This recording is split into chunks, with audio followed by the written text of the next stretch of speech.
So we factored this 6x squared plus 11x plus 4 to get that. But in order to factor that, we had to split the 11x into 3x and 8x and then group them.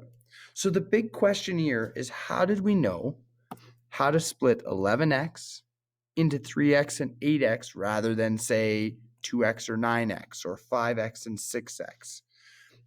How did we do that? Same thing in number 2. We did this guy first, and we said 12x squared plus x minus 6, and we got 4x plus 3 times 3x minus 2. We got there, right? But really what we would have had to do to get there is take this positive x and split it into 9x and a negative 8x. So we had to split it there, but how did we know to get it into 9x and negative 8x rather than 5x and 4x or 3x and 2x? All right, so that's what we're going to talk about here. So flip over to the next page.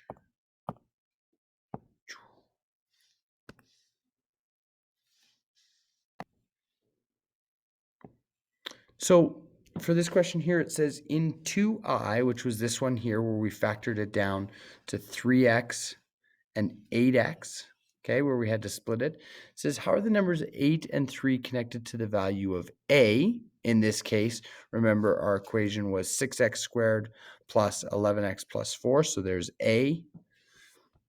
How is it connected to the value of a and the value of b and the value of c?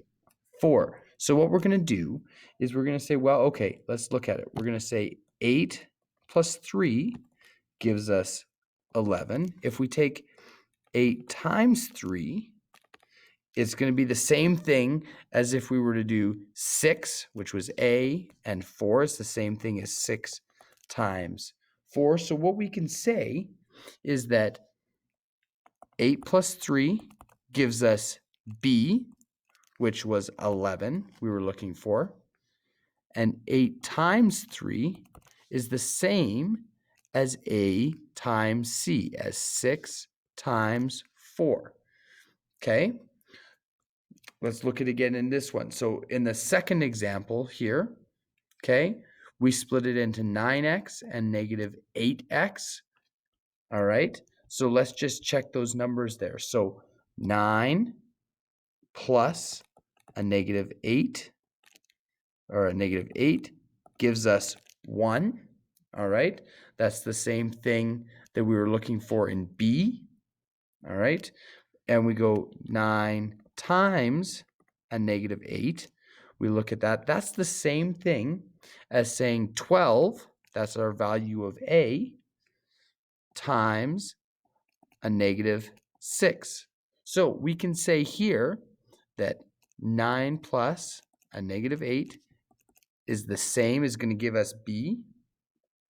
All right.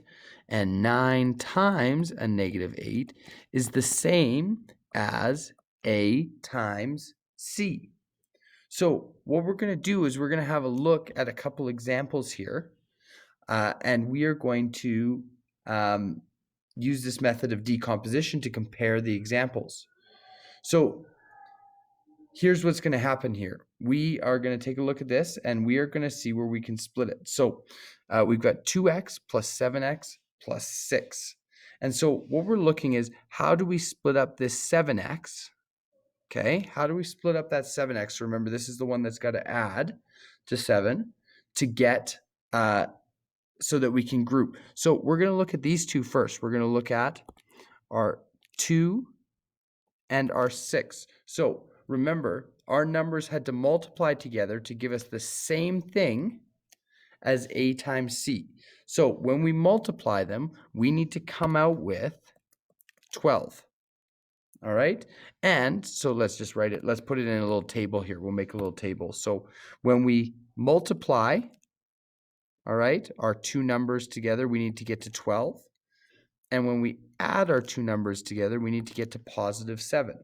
So the numbers that work for that one are 4x, or 4, sorry, just 4, and 3. Okay, they multiply to 12, they add to 7. So now we can write it out. So we're going to get 2x squared plus 4x plus 3x. Okay, that gives us 7 plus 6. All right. And now we can group to allow us to factor. Okay, so we group the first side first. Okay, greatest common factor is 2. We can also have an x in there. 2x gives us x plus 2. All right, and on this side, greatest common factor is a 3, x plus 2. Or sorry, x plus 2. When we factor those out. So these guys are the same. And now we can fully factor this thing, x plus 2 times 2x plus 3. All right, let's move on to our next one here. So we've got 5x squared plus 7 plus 2. So when we multiply, so we're looking to split this guy up so that we can group, okay? So when we multiply, it needs to be the same as 5 times 2. So we need to have the same as 10. All right? When we add, we need to get to 7. So when we look at this, the two numbers that are going to work for us are 2 and 5. They multiply to 10. They add to 7. So we can now expand this into two parts. So 5x squared plus 2x plus 5x plus 2. Now, because this is set up with 4 terms, we can now group. Now, we might need to rearrange here, all right? So we can rearrange here, or we can just work it on this side, okay? So if we work it on this side here, we're going to pull out just an x. So x is what we're going to pull out, and that leaves us with 5x plus 2, okay? And on this side, all we can really pull out here is a 1, right? So 1, and that's going to give us 5x plus 2. So now we've got the same binomial here, and we'll go 5x plus 2 times x plus 1. All right? So that's our approach. We can take the same approach even as we get a little bit trickier. All right, so now we add in some negative values here. So here's what we got to do on this guy. Ooh, where did we go? Just lost my spot.